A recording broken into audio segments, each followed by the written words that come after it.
Hello and welcome or welcome back to Unjaded. Today I'm talking with Yong Pratt. Yong has a company called Illuminating You Productions, and she's got a big background in dance and somatic work and healing, really healing modalities of all kinds. Yong is going to talk a little bit about her experience in the Content by Design course, but more about her role in helping women to play the leading role in our lives, because you know how it is, right? Especially as women, I think this happens where, life just keeps happening. We're raising families. Maybe we're in jobs that we don't absolutely love. Not that that can't happen to men too, but so many other people's needs kind of override our own needs. And then we get to this point in our lives. Young and I are both in our 50s. We get to this point in our lives where we're like, okay, wait. I'm actually not doing what I want to be doing. I'm actually not having the impact I'm here to have. I'm actually not loving my life like I want to love my life. And that's what Young is talking about today. She gives us some practical tips for actually getting back into our bodies, really quick things that we can do in like 10 seconds to 30 seconds in order to just shift the energy a little bit and get back into our bodies so that we can understand that how we're moving through life is really an important piece of the puzzle. Young is beautiful to listen to. I know you're going to want to get into her world after you hear her speak today. Enjoy. Welcome to Unjaded. This is your straight talk, shoot from the hip, wrapped in a little bit of love, Human Design for Business podcast. We talk a lot here about clarifying your message so that you can bring in paying clients with ease. And ease is different from easy. Stick around to find out how we roll here. I'm your host, Vickie Dickson. I am a 2-4 emotional manifesting generator, light on the emotional, and I'm a quad right in human design. In real speak, I am an entrepreneur of 30 plus years. I've had every kind of business there is, and I always say that business is my love language. I can't wait to dive in with you here on the podcast. Welcome to Unjaded, Young. It's so nice to have you here. It's so lovely to be here. Thank you so much for the invitation. You're welcome. And you're a projector, as you say, invitation. Can you tell me a little bit about your human design?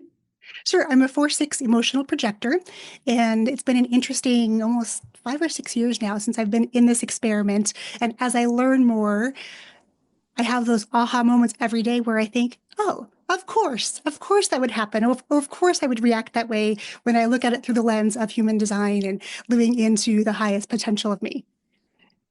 So I'm always curious, especially for projectors, but I think for all of us, when we come into human design, like what was the biggest thing for you? Did you live your life as a generator type? Yes, absolutely. I have to say that because I found human design through sort of a series of like 3 synchronistic events from someone local who was a student of mine. She introduced me to my first human design mentor. And then in that group, I met one of her clients. So it was sort of a fun way to come into human design. And I have to say that I was disappointed when I found out I was a projector. I thought, wait, I have to wait for the invitation and the recognition. I have been living my life and my business as, a manifesting generator, absolutely, doing all the things, burning the candle at both ends, having multiple irons in the fire at all times. And so when I found out, I was disappointed because that's how I was operating for so long, and that was my comfort zone. So when I started to step back and relearn and decondition, as we say in this world, right, to really unlearn the things that were never mine to begin with, it started to feel really good. And I think about a year into the human design space and certification, because I jumped in with both feet because I was so curious. I wanted to know everything because I was at a point in my life where nothing made sense. I had closed a business of 17 years, a brick and mortar business, and I had no idea which way to go. And now looking back, I probably could have made different plans, especially being a line 4, because I like to have a plan to a plan to a plan, right? Yeah. So it's been a lot of unlearning and a lot of allowing, which has really been an amazing journey, not an easy journey, yet it's been a really rewarding journey to get to this, not to the other side, because there's always more to do and learn, but to really start stepping into who I've always known myself to be, and have always been asked to not be that. I love that. Yeah, because that's something that we have said many, many times in our many conversations together and as a group in Content by Design, that the thing you're most here to be is the thing you're most conditioned away from, right? And that's the same for all of us, I think. Absolutely. Yeah, and it's a fun, interesting journey. And working with you these past couple of months has been so liberating in the fact that because you see me so deeply through my design, and we've had many conversations, there's this level of seeing me that I don't, in a way, I don't see myself. So, especially as a projector, putting myself into rooms like this where I can be recognized and then I can let my gifts then build and shine from there. It has felt so, so nourishing for me. One of your gifts is, I'm going to just say somatics for lack of a better word, because you do somatics. I think you do it differently. I mean, you're all about the movement and the dance and getting things into your body. Can you talk a little bit about what you do? Yeah, and this is something we've had conversations on too, and really distilling it down in my content because it was kind of everywhere. I was taking all the pieces, really trying to label it for simplicity for myself because I know that I'm drawing from all these things, yet explaining it to someone has never been easy. And you have definitely helped me in that process of explaining. So as a former professional dancer and a brick and mortar performing arts studio owner, dance is definitely my love language. And when I came into the online space and was closing down my studio, I kind of shelved that chapter thinking, I'm done with dancing. I am so done with it. What I had to do in the process of learning human design was to bring that back out because the only way I could understand and make my brain process in a way that was helpful for me was to move my body. So I do a lot of dancing, and yes, I, have all of the ballet training and the modern training and all those things, but I don't like to label things like that because when I talk to people about dancing, there's a lot of shame and a guilt about moving our bodies in our culture. So I just call it movement. So we just come and we move together. And when we do that, we're able to really, really inhabit the body we are meant to be here in. Not the one that we wish we had, not the one that, we used to have, but the body we have now and just feeling good in this body. That's really the whole focus of everything I do is really getting back to the heart of you to sing your heart song. And really, in my world, everyone's life is the most important production in which they'll ever take part. So really stepping confidently in that spotlight. And we can only do that once we have moved our body and gotten rid of all of the shoulds and all of the costumes and the masks and this brick wall we all have around ourselves. We have to let some of that go. And through lots of different movement practices that I use, we're able to get deeper into the heart. That's so beautiful. And I think that probably every woman listening is thinking, oh my God, she's speaking my language. Oh my God, she knows how I feel in my body or about my body, right? Because we've got so much conditioning on that, as you say.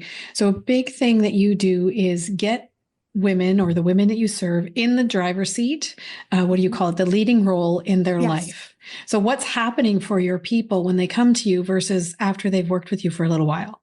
And this is sort of a societal, a cultural phenomenon that as women, we take on the caregiving roles often, and we take on all the roles in the family life mostly, right? And so what happens is that we invest so much time and energy in making our kids' dreams come true and taking them to all their practices and making sure that they're fulfilled and supporting our spouses and doing the same. Yet at the end of the day, there's no time left for ourselves. And so as we go into this new year, my whole vision is to sort of reinvent who I want to become, the person that's always been there. So really, you've helped me see also this leading role and this idea that I had about the vision I had about my business. When I shared it with you, you kind of just said, well, this could be the whole thing. Like, why are you not sharing this? And I thought, because it felt too big and in society to, when we step up and celebrate our wins and when we show up as ourselves, it doesn't always feel good because the people around us sometimes don't accept us for who we are. And they're a little unsure of what to do with us when we show up as the bigness of ourselves as we all can be. The clients that I work with primarily are solopreneurs. And so they're doing and wearing all the hats in their business. Plus, they're a mom, plus they're doing all the things for their community. And so when they come to me, they're very indecisive. They spend so much time fretting about things. There's a lot of anxiety because they don't know what to do, because they have disconnected from themselves so much. They don't know what it feels like to trust themselves or to make an aligned decision or to do things that light them up, not their kids, not their husbands, not their community lives. So what happens when they come, when we work together, and I can use my projector superpowers, right, and see them at a very deep level. And then I can guide them by asking them questions. And then they start to realize, oh, I did forget that about myself. Or, oh, I don't know when I stopped doing this fun thing that I loved my entire life, and it just kind of went away. So in our work together, it's so fun to see the light in their eyes, because every time we're in a room together or, in a situation like this, I can literally see it. I can sense the shift in the energy. And because one of the gifts I've really been calling in and working on this year is channeling for other people, that is a really big part of what I do as well, because it's not ever just me asking the question. I'm calling in their guides and their ancestors and whoever wants to show up for them to poke at me enough to ask them the question that needs to be asked. I think that's one of the things that I love about your work that makes it so different in this space, is that you speak a lot about ancestry and the ancestry that we're all kind of carrying with us a lot of times unknowingly. We forget about them. But that's one of the things that I think is really different about you. Can you talk about how you bring the ancestry in? Yeah, and this has been an interesting journey, because it's only been recently that I've started really speaking about this, because it dropped in a really big way. I have another friend who is an MG, and so we spend time together a couple times a month, and she's so great at recognizing me, and it feels so good to be with her. And I was talking to her one day, and we were talking about, I don't even know what we were talking about. And all of a sudden I was like, oh, it's the ancestors. And I had gone through a certification this year about integrating and really working as an energy alignment practitioner, really aligning myself and aligning my clients to really be in their most radiant energy. And so in that process, this idea of ancestors kind of dropped in. And it wasn't until my friend started asking me really great questions, and I was expanding about the reason I'm so passionate about helping other women find their voices is because we all in our ancestry have women in particular whose voices were silenced, who never got to speak what they wanted to speak, whose dreams were never realized. Yet I really thought about it, and I thought that, wow, but you know what, they're part of me. So having that be part of me, and me speaking up, me using my voice, is such a profound way to honor them and their dreams, because as they're part of who we are, we get to live the dreams they never got to live. We get to speak the things they never got to speak. And there's such profound expansiveness to that, because it becomes no longer about me. Because as women, we don't want to be selfish and be about me. It's no longer about me anymore. It's about me and my ancestors and my lineage, and about how we all now can go do this thing. Yeah. And I find that that's something that's become more and more important to me as I've gotten older and as I've had grandchildren, is like, I mean, I feel like I've always been here to do the healing work, and probably the women who come to you have always been here to do that healing work. But it's so important for all of the generations back and all of the generations forward. It's like you say, you're healing your lineage. You're not just healing for you. This is really important shifts that you're making with the women that you work with. Yeah, and I can see it too when every time I bring up this idea of lineage and ancestry, it's always so emotional. Not only for me, because their guides put emotion in my body to share it with them. And so there's always this really deep sense of, oh my gosh, yeah, it is not me. So when they start to bring in this piece and know that when they start to heal this and start to use their voice in the way they were meant and designed to use their voice, that's when we can heal time in all directions, right? It's not just about bringing the past along. It's really about paving the way for the future so that our kids and our grandkids see us using our voices, which empowers them to do the same. And then everyone in our circles gets to do the same, because when one person has the courage to step up and speak, it has a really magical way of having this ripple effect where everyone around gets a piece of that too. And they think, oh, I can do that too. Just a quick little commercial break here for you. I am getting ready to present a 3-day free masterclass series. And this is for you if you are not making enough money in your business. Maybe you're putting offers out there, but they're just not landing like they should. You feel like you're never having that launch that you think you should have. You hear everybody talking about these huge launches and you're like, what am I doing wrong? Well, if that's happening to you, then there are two things that could possibly be wrong in your business. Number one is that there's something wrong with your offer. Something is not converting with your audience. They hear you talk about your offer and they're like, yeah, I don't know if I need that or not. And we're going to fix that in this masterclass series. The second thing is that your message is not clear. You are not getting really clear on what you're here to say, how you need to say it, and who you're actually speaking to so that you can land more paying clients with ease. And I'm going to show you how to leverage your human design so that you can do exactly that. It's a free 3 days with me, where each class is probably about an hour and a half long. There'll be lots of opportunity for hot seat coaching. We are going to come in and we are going to fix what's going wrong in your business so that you can make the money that you're here to make and have the impact you're here to have. Let's say that someone is listening right now and she knows that she has something that she would like to heal. Now, I have to tell you as a listener that I never prepare guests for anything. So Young is like, oh my gosh, what is she going to come out with? But I know you can handle it. What's one little tiny practice that someone could do to get something different into their body to heal a little bit of something? So one of my favorite practices, I have lots that I could give you a whole list, but I'm just going to do one that seems to be really one that sticks with my clients forever and ever and ever. And when we are in our heads, like we always do, right? We think about the conversation we just had. We think about all the things that are coming up, the laundry list of things. When we're in that space, our bodies get really, really tense and really, really tight. We may not even feel it because we're so accustomed to being so locked up. So one of the things I love having my clients do is to stand in a big X and really just reach past where they think they can reach. And then in order to connect both hemispheres of the brain and to really get into that beautiful feminine energy, to move their body cross-laterally. Because when we do this, it's not just our left brain, logic brain that we've been taught to use and rely on and get answers from. It really is about now we get to integrate the right brain and the left brain. And when we move like this, even for a few seconds, and I have clients who just say, when I'm at work, I just kind of do this, like I'm putting on a seatbelt.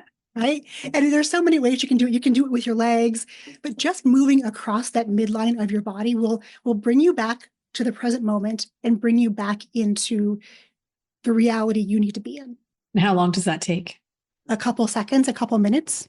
Okay. Because it's really a pattern interrupt, right? When we're stressed out, say you're in front of the computer and you're trying to figure out the next thing and there's a blank screen and the cursor is flashing and it's stressing you out. And you think, oh my gosh, how am I ever going to do this? Yeah, you can stand up or sit and really just be big, be in your body. You can move your body if that feels good, but then really just start to cross and cross. And however, you can be as creative as you want. You can bring out some props. You can bring out the tissues. I don't know, whatever you have in your room, right? And just have fun with it. And then even just 30 seconds, a minute, you can do this as long as you like. Most of my clients tell me that the longer they do it, the better they feel. So if you're just in the store, you can reach, you can do it very subtly, reaching on the shelves for things, right?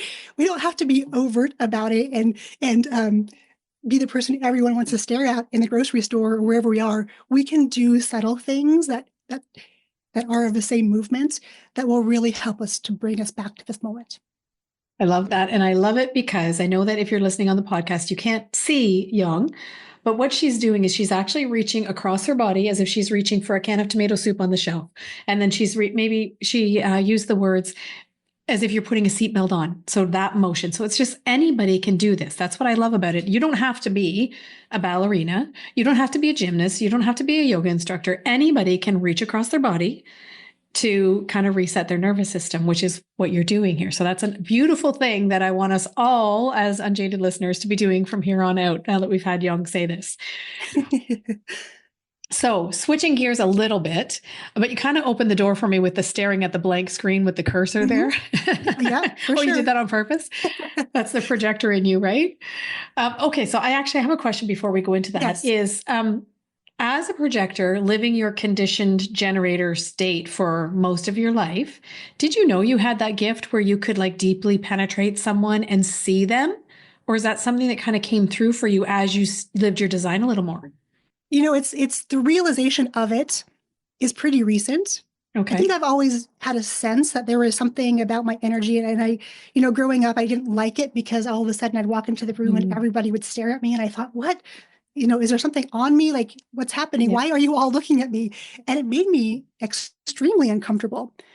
And recently I had a friend who said to me, I was scheduled to speak at an event locally, and at the last minute, we got tickets to go see Ringo Starr. My youngest is a big Beatles fan, so I was like, "I'm so sorry, we have to go see Ringo. Like, he's probably not going to be here much longer. We really have to go do this and have this experience." So I recorded my presentation, and so I saw her the week after, and she's like, "I loved seeing you on the big screen. It was cool. However, when you walk into the room, the energy changes, and we couldn't feel the expansiveness of that." So it's interesting. So now I just recognize that that is part of what happens for me. And sometimes when I know I'm going to go into a crowded space and with a completely open head and ajna, I'm the person who, like, there's shiny disco ball moments every moment of the day. Like, I want to do this and this and this and this and this. So I will put a hat on just to block the flow of energy a little bit to me. And it also blocks the flow of my energy out, so I don't feel uncomfortable in situations.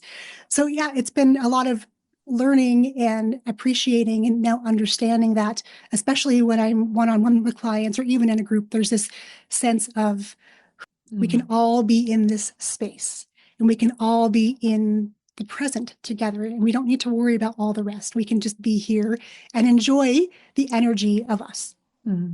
I always do enjoy your energy so much, even on group calls. I love it. So one of the things that I would love for you to kind of take away from that as a listener, just one of the things, take away everything, but one of the things that Yong said, you gave a great tip there about putting a hat on. So like you have all kinds of these little tricks or up your sleeve where you're just like, okay, well, you could do this to trick your mind. It reminds me of Todd Herman's work with the alter ego, where you just like put something on or act as if, or one of those things. That's a great tip. So if you have that problem I don't like that word, but where you feel like everyone's looking at you, you feel like your energy is escaping out of your head, all of that's like, wear a hat. That's just such a little thing, but it's such a big thing.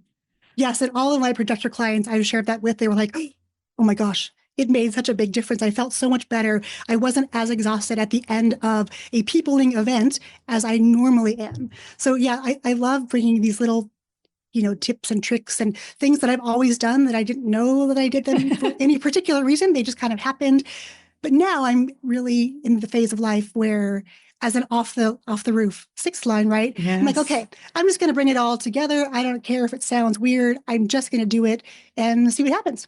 Yeah. So Yong is, when she says off the roof, just in case you're not super familiar with human design, when she says off the roof, so when you're a sixth line profile and you have stepped over 50, which I think Yong is kind of close to doing or has done. But when you step off, when you're over 50, you are actually now in the role model phase of your life. So now it's a lot easier for you to tell people, look, this is how I see it. This is what needs to be done. Whereas in that period of time between 30 and 50, you're integrating all these lessons and you can see what needs to be done, but people aren't really listening to you. So it can be very painful. Absolutely. Yeah. That was your experience of life as a sixth line? Yes, for sure.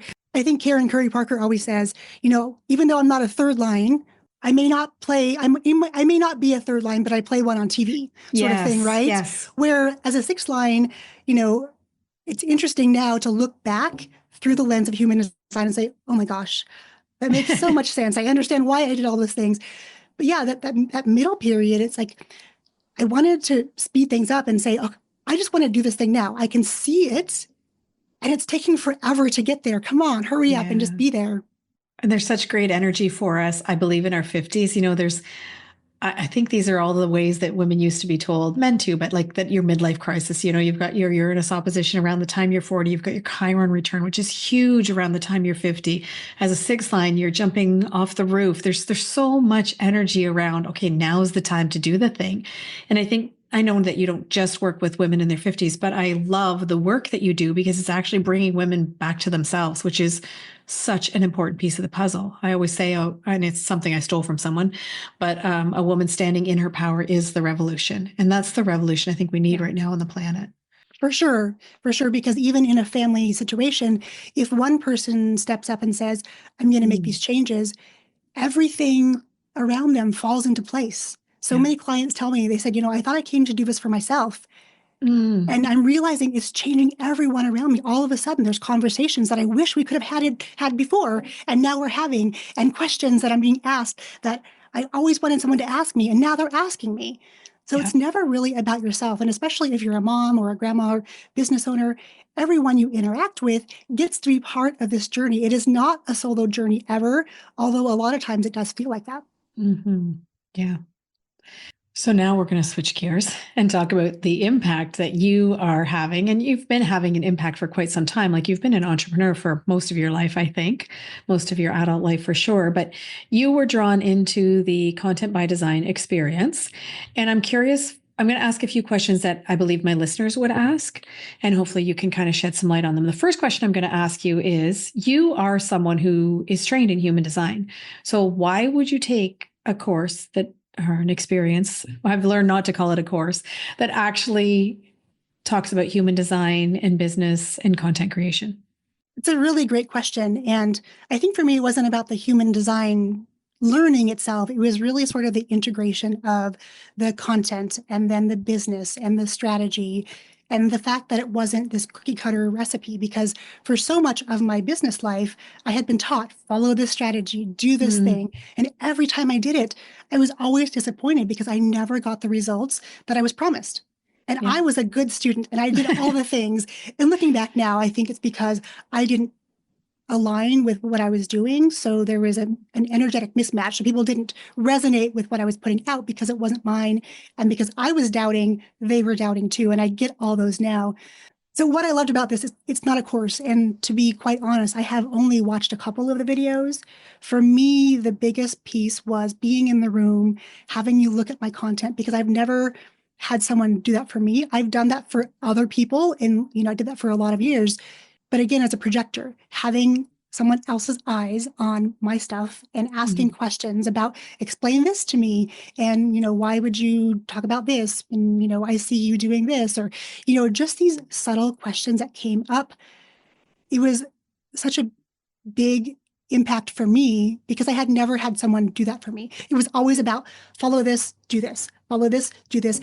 And there were conversations in those dynamics, but never deep conversations. Like nothing came of it. Whereas when I have been in this space with you, like things actually have happened. I can take your feedback and then I can actually just go take action on it instead of trying to figure out, okay, does this fit A, B, C, D? Like where in the process are we? It was so beautiful how you were able to see all of us and give us all the strategic help and the feedback on our content that we needed. And that was so beautiful just to watch that piece unfold and you being in the room, responding, being in that energy, and then giving everyone what they needed. Thank you. My second line appreciates hearing that. So thank you. Because it is hard to recognize our gifts sometimes, right? And I do feel like I am the opposite of everybody do it this way. Like I think there's no one way to build a business. And perhaps because I've built businesses across so many industries, it's pretty easy for me to look into any business and see. And then with the human design piece as well. I mean, we know that human design just makes everything else magical, right? So throughout our work together, we ended up together for 10 or 11 weeks. I don't know. It always, this is an 8-week experience that always ends up going longer because in this particular round, we had people who, some people wanted to start a podcast. Some people we realized didn't have a proper offer in place. So we kind of paused and did that. So we always make sure that everybody gets what they need. But you really, in my opinion, did a lot. So what I started to make a list before this call. And what I saw you do was create a lead magnet that you were happy with, really rework the content on your website, Oh gosh, I remember the first time I looked at your website and you were afraid for me to actually do a video of like what needs to change here. And now to look at your Yes. website and the difference. You worked on your offers. You even came up with a like, holy shit offer. Like if I actually did this and sold this, Hmm. you did some sequences in your email system.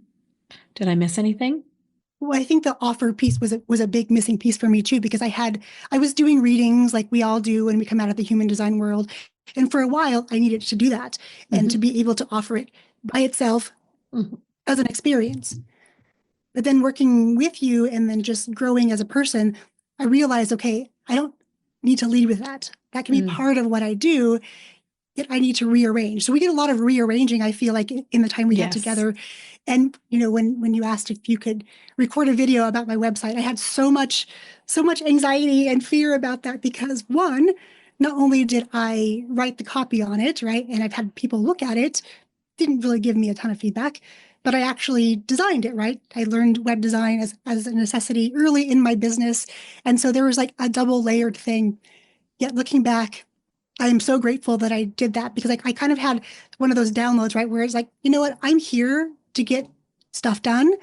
And in order to move forward, I need Vickie to look at my website. I don't care how painful it is. It probably is going to be super embarrassing for everyone else to see this. Yet that's what I needed because I came in thinking I was going to work on all these small, like periphery things like social media because I had been really, slacking on those things. What I loved is that no, it was the big boulders. We just talked about this the other day, how you put the big boulders in place, like the website, the offer, the email sequences, those things got done in this container, which makes all of the rest of it feel so easy. Yeah.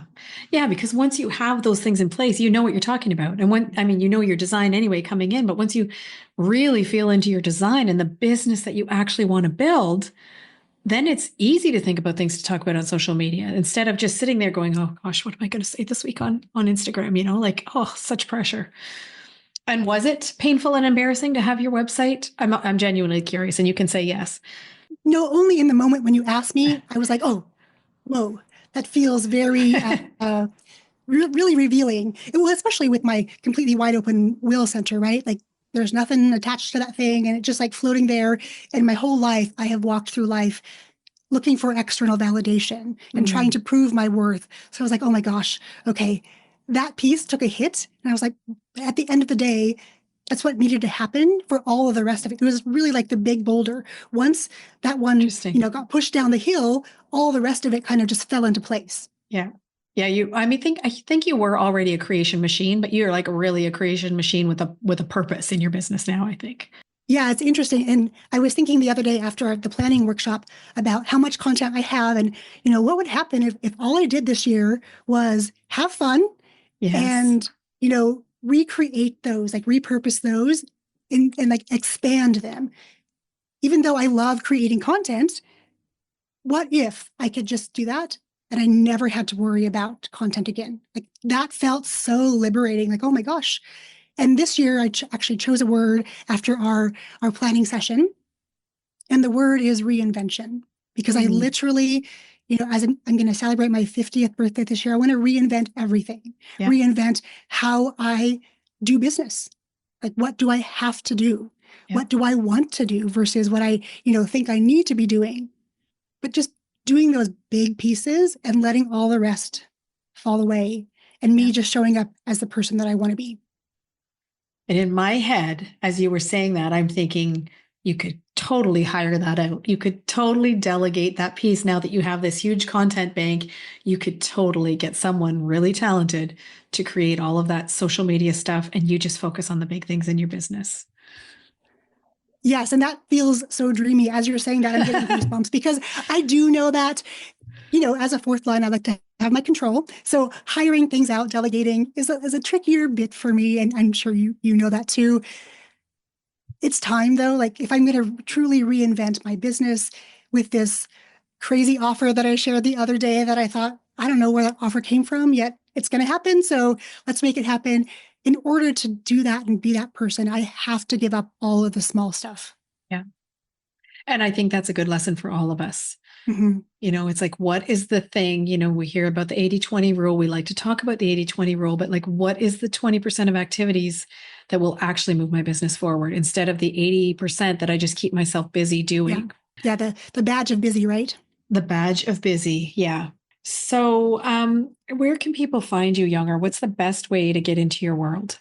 The best way to get into my world probably is to come to my website, yongpratt.com. And as Vickie had shared earlier, there is a brand new, beautiful offering I have for you to do a healing meditation with me. And it's source channeled. So, it is really all about helping you to reclaim the leading role in your life. And the more you listen, the more aligned you become. There's talk about ancestors in there. It's a beautiful journey. I'm so excited about it. It's probably the first time I'm actually really super excited about having an offering that really plants my flag in the sand saying, this is what I do. So that's probably the best place. Otherwise, I'm on Instagram, Facebook. I kind of hang out on those two places, and I'd love to connect. Awesome.